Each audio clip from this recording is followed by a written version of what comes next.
2024, Representative Omar gave remarks at an event in Minneapolis in which she made treasonous statements. Whereas Representative Omar said she has spoken to many Somalians who asked her to intercede for the Somali government by pressuring the United States government into certain actions. Remarks, the gentleman from South Carolina, I have very strong disagreement with a lot of the statements that Representative Omar has made. We've covered most of them. That some people did something is the one that really sticks in my craw pretty strongly. Raises a whole lot of flags for me.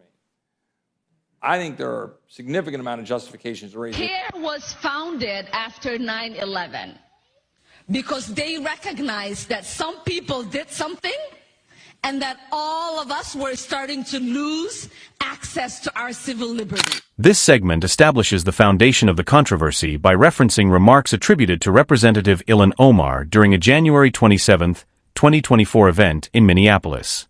According to the statements presented on the House floor, Omar discussed conversations she claimed to have had with members of the Somali community in the United States. These individuals allegedly encouraged her to advocate for Somali government interests by influencing U.S. foreign policy decisions. The remarks were framed as evidence that Omar positioned herself as an intermediary between a foreign government's interests and the United States government. This portion of the transcript is presented as factual context and sets the stage for subsequent procedural actions, emphasizing the seriousness with which the statements were interpreted by her critics within Congress. Mr. Speaker, pursuant to Clause 2A.1 of Rule 9, I seek recognition to give notice of my intent to raise a question of the privileges of the House. The form of the resolution is as follows. Recognized. Censuring Representative Ilhan Omar of Minnesota.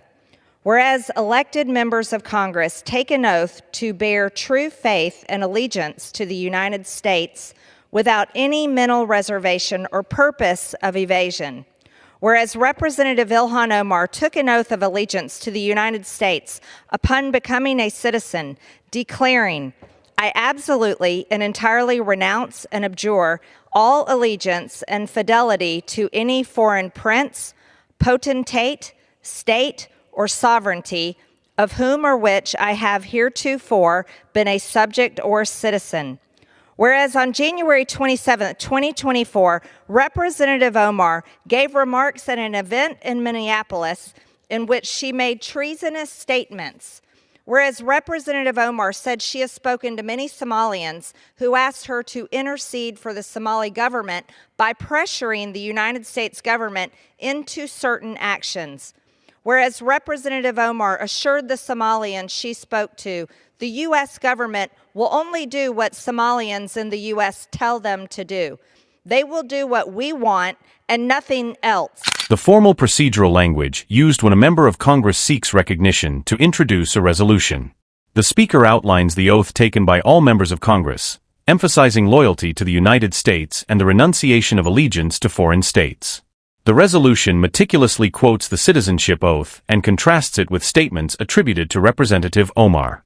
It further invokes historical authority by citing George Washington's farewell address, particularly his warnings against divided loyalties and pretended patriotism. The resolution argues that Omar's alleged assurances to protect Somalia's interests from within the U.S. system constitute a violation of her constitutional obligations. This segment is legalistic in tone and designed to justify censure through constitutional, historical, and ethical reasoning. They must follow our orders, and that is how we will safeguard the interest of Somalia. Whereas Representative Omar continued, for as long as I am in U.S. Congress, Somalia will never be in danger. Its waters will not be stolen by Ethiopia or others.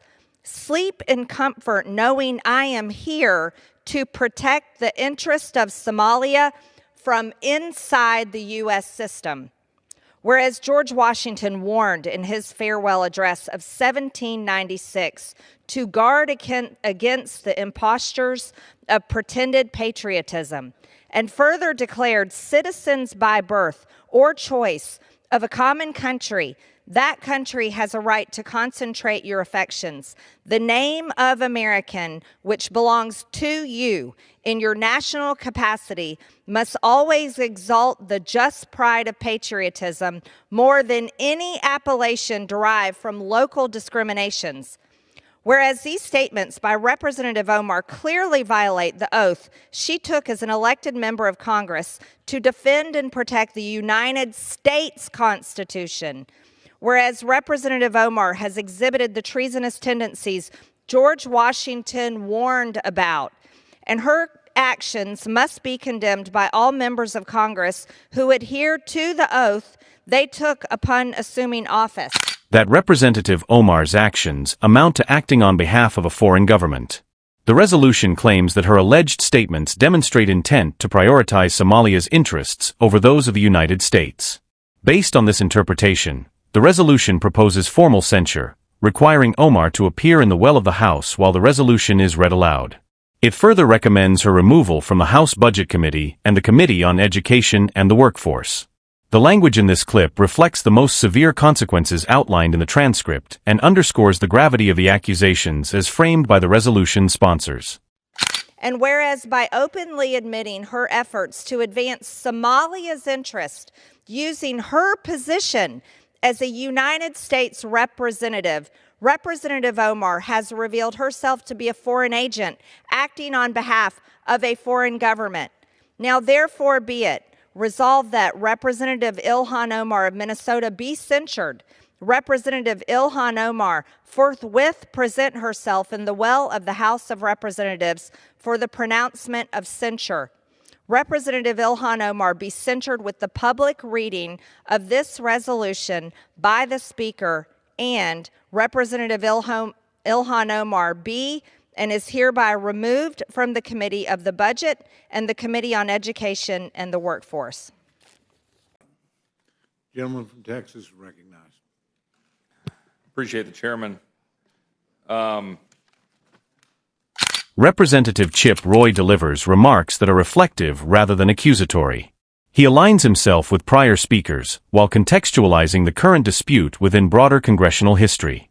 Roy recounts his experiences related to judicial nominations, filibusters, and the use of the nuclear option, referencing figures such as Miguel Estrada, Priscilla Owen, Janice Rogers Brown, Bill Frist, and Harry Reid.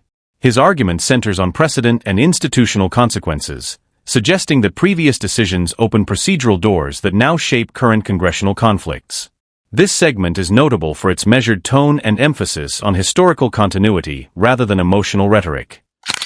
I do associate myself with the remarks of the gentleman from Kentucky, but also the gentleman from South Carolina, the gentleman from Pennsylvania, the gentlelady, all the remarks that we've been talking about over here. And I appreciate the spirit of the remarks from the gentleman from Colorado. Would note that we're here for a very obvious reason. The door was opened, and now we're dealing with that. And the door shouldn't have been opened. I'm reminded when I was in the Senate Judiciary Committee in 2005, and Miguel Estrada was being filibustered by the Democrat majority at the time. And we know why. We know this because a memo that said very specifically that he was being filibustered because he was an Hispanic conservative was found, but then shoved aside. We couldn't talk about it because it was found on a server, and they said, we shouldn't get it. The present controversy, with Roy expressing strong disagreement with certain statements previously made by Representative Omar, particularly the phrase, "some people did something." He explains that such language raises serious concerns for him and reflects deeper issues related to accountability and moral clarity. While acknowledging past bipartisan disagreements and internal debates within Congress, he maintains that certain statements warrant firm opposition. This clip concludes the original material on a note of principled disagreement rather than procedural escalation, reinforcing the idea that the debate is rooted in differing interpretations of responsibility, rhetoric, and national values. There's a whole lot of backstory on that, but there was a lot of drama around that. There were 7 judges being held up: Priscilla Owen, Janice Rogers Brown, because she's black. That was all happening. We just sweep that aside, and you fast forward, and Bill Frist was being pressured to deploy the nuclear option. I remember being part of all those conversations, the Senate lawyer and the Judiciary Committee. Bill first decided not to deploy the nuclear option. In 2013, Harry Reid did deploy the nuclear option. 2017, then certain things changed at the United States Supreme Court. So now we live in that world. It is what it is. Now here we sit. The door was open. I just went back and reread my speech on the floor because the gentleman, I hadn't done that yet. I went back and reread my speech on the floor. I stand by every word of that speech. And in it, I referenced the fact that I had just a few months prior had been in agreement with some of my colleagues on the other side of the aisle with respect to January 6th, which there's disagreements on our side of the aisle on some of that with respect to the votes at the time, and that I'd taken very strong disagreement and sought apology from our colleague on our side of the aisle about some of the remarks that were said, but felt that this was not the right path to go down. I stand by that. So here we sit. I could associate myself and do with all the remarks the gentleman from South Carolina. I have very strong disagreement with a lot of the statements that Representative Omar has made. We've covered most of them. That some people did something is the one that really sticks in my craw pretty strongly. Raises a whole lot of flags for me. I think there are a significant amount of justice. Viewed in its entirety, the debate that unfolded on the House floor represents more than a single dispute or a momentary political clash. It reflects the ongoing challenge of governing within a system that places extraordinary weight on words, intent, and constitutional responsibility. The examination of Representative Ilhan Omar's remarks, the formal introduction of a censure resolution, and the procedural responses from multiple lawmakers demonstrate how Congress relies on established rules, precedent, and open deliberation to address internal controversy. These proceedings highlight the seriousness with which allegations are handled when questions arise about representation, national interest, and the obligations tied to public office. At the same time, the discussion reveals how historical context, past institutional decisions, and differing interpretations of accountability continue to shape modern legislative conflict. Rather than reaching conclusions through emotion or assumption, the process itself underscores the function of Congress as a forum for structured disagreement, where arguments are entered into the public record and evaluated through debate. As this matter continues to be discussed, its implications may extend beyond the individuals involved, influencing future expectations for political conduct, reinforcing the importance of measured discourse, and shaping how trust between elected officials and the public is maintained within a democratic system that depends on transparency, restraint, and adherence to constitutional principles.